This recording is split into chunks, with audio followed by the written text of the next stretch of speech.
আসসালামু আলাইকুম রহমতুল্লাহ।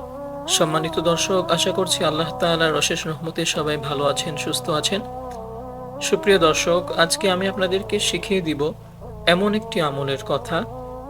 আজকে আপনাদেরকে বলে দিব খুবই গুরুত্বপূর্ণ, খুবই ফজিলত সম্পূর্ণ একটি আমল রয়েছে।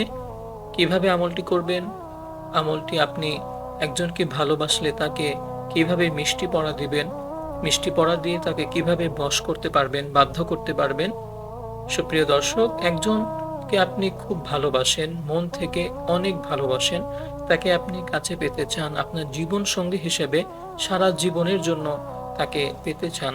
আপনি এই আমলটি করবেন। এই আমলটি আপনি কিভাবে করবেন, কতবার পাঠ করবেন?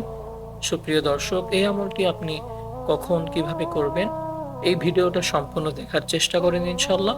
এই ভিডিওতে আজকে শিখে নিতে পারবেন যে মিষ্টি পড়া কিভাবে দিতে হয়, আর এই মিষ্টি পড়া কাকে খাওয়াবেন, কিভাবে খাওয়াবেন।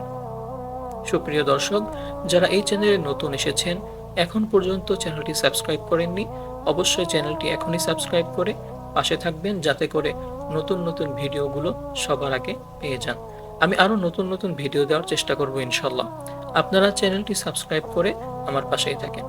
সুপ্রিয় দর্শক, আমরা প্রথমেই আমাদের আমল করতে হলে আমাদেরকে 5 ওয়াক্ত নামাজ অবশ্যই আদায় করতে হবে। যে ব্যক্তি এই আমলটি করবেন তার উচিত 5 ওয়াক্ত নামাজ আদায় করা, কারণ নামাজ আদায় না করে কোনো ধরনের আমল আল্লাহ তাআলার কাছে গ্রহণযোগ্য হয় না।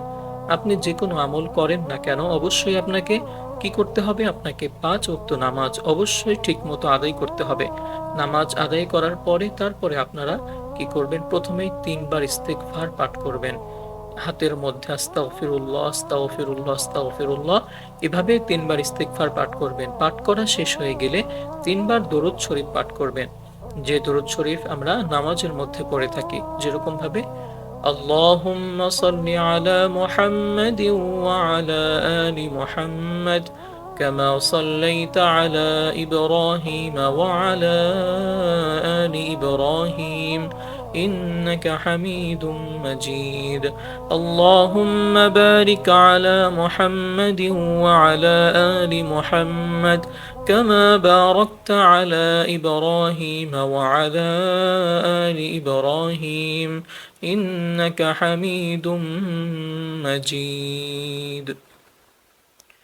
এই দরুদ শরীফ পাঠ করবেন। পাঠ করা শেষ হয়ে গেলে আপনি পড়বেন আউযুবিল্লাহ, পড়বেন 3 বার সূরা ইখলাস সুন্দরভাবে পাঠ করবেন। আমি আপনাদেরকে সহি শুদ্ধভাবে শিখিয়ে দিচ্ছি। আউযু বিল্লাহি মিনাশ শাইতানির রাজীম। বিসমিল্লাহির রহমানির রহিম।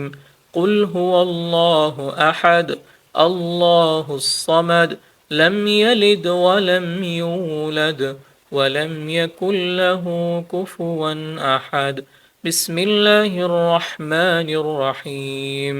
قل هو الله أحد الله الصمد لم يلد ولم يولد ولم يكن له كفوا أحد। এরকম ভাবে আপনি 3 বার সূরাতুল ইখলাস পাঠ করবেন। পাঠ করা শেষ হয়ে গেলে আপনি কি করবেন, ওই যে আপনি প্রথমে 3 বার দরুদ শরীফ পাঠ করেছিলেন, ওই 3 বার দরুদ শরীফ আবার পাঠ করবেন। 3 বার দরুদ শরীফ পাঠ করে শেষে শুরুতে 3 বার দরুদ শরীফ পাঠ করা শেষ হয়ে গেলে আপনি এই আমলটি করা শেষ হয়ে গেলে সহজভাবে আপনাদেরকে আমি বলে দেওয়ার চেষ্টা করছি। সূরাতুল ইখলাস খুবই সহি শুদ্ধভাবে শিখে নেবেন। শিখে নেওয়ার পরে এই আমলটি করবেন। আপনারা অবশ্যই আপনাদের প্রথমে সূরাতুল ইখলাস সহি শুদ্ধভাবে শিখে নিতে হবে, তারপর আমলটি করতে হবে। আমলটি করা শেষ হয়ে গেলে আপনি কি করবেন, এই যে মিষ্টি নিয়েছিলেন হাতের মধ্যে, আপনি কি করবেন, মিষ্টি জাতীয় যে কোনো জিনিস, যে জিনিস মিষ্টি লাগে, মিষ্টি জাতীয় যে কোনো জিনিসের মধ্যে আপনি ফু দিবেন।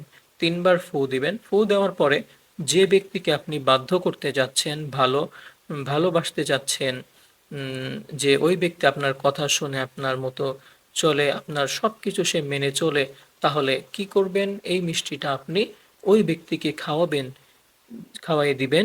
ওই ব্যক্তি আপনার কাছে না থাকে তাহলে আপনি নিজে খেতে পারবেন। আপনি একটি কাজ করতে হবে, ওই মিষ্টি আপনি নিজেই খেয়ে ফেলবেন।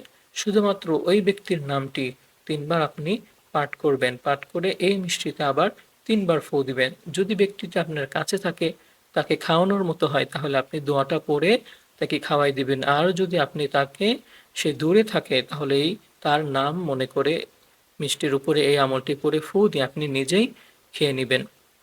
এই মিষ্টি আপনি নিজে খেয়ে নেবেন। খেয়ে নেওয়ার পরে মনে হয় আপনি কারো ভালোবাসা পেতে চান, কাউকে আপনি ভালোবাসেন। আপনি কি করবেন? ওই মিষ্টিটা আপনি যে কাউকে খাওয়াই দিবেন, যাকে আপনি ভালোবাসেন তাকে আপনি খাওয়াই দিতে পারেন। সুপ্রিয় দর্শক, এভাবে যদি আমরা আমলটি করি অবশ্যই আল্লাহ তাআলা আমাদের আমল কবুল করবেন। আমাদের এই আমল দ্বারা আমরা উপকৃত হতে পারবো। মিষ্টি পড়া কিভাবে দিতে হয় আর কিভাবে আমলটি করতে হয় আমরা শিখে নিলাম। তো আপনাদের যদি কোনো প্রশ্ন থাকে, আপনারা যদি সুন্দরভাবে আমলটি করতে চান তাহলে অবশ্যই কমেন্ট বক্সে কমেন্ট করবেন। আমি ইনশাআল্লাহ সবার কমেন্টে রিপ্লাই করে জানিয়ে দিব। তো আজকের মতো এখানেই বিদায় নিচ্ছি সম্মানিত দর্শক। সবাই ভালো থাকুন, সুস্থ থাকুন। দেখা হবে নতুন কোনো ভিডিওতে। আসসালামু আলাইকুম ওয়া রাহমাতুল্লাহি ওয়া বারাকাতুহু।